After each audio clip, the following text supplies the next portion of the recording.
In the previous lesson, we looked at the construction and composition of the balance sheet.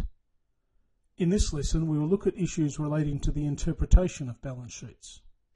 After all, a financial statement isn't useful unless it conveys information that can easily be interpreted. In the next two videos, we will look at common size balance sheets. In the previous lesson, we looked at this simple illustration of a balance sheet, showing the three components: assets, liabilities, and equity. We know how to structure the balance sheet, add up the various components, and we know that the totals on each side will balance. We have the absolute totals of each part of the balance sheet in dollar terms. But complications sometimes arise when we want to interpret these figures. For example, suppose we want to view the change in the financial health of a company over time.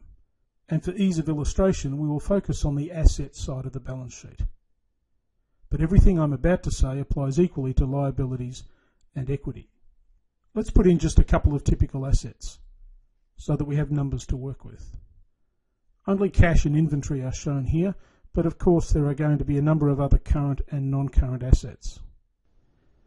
We know that cash and inventory are both important assets, and any change in the relative proportion of cash and inventory over time is critical. But looking at these figures, we can't easily tell whether cash or inventory are increasing or decreasing in relative terms over time. The same issue arises when we try to compare different companies.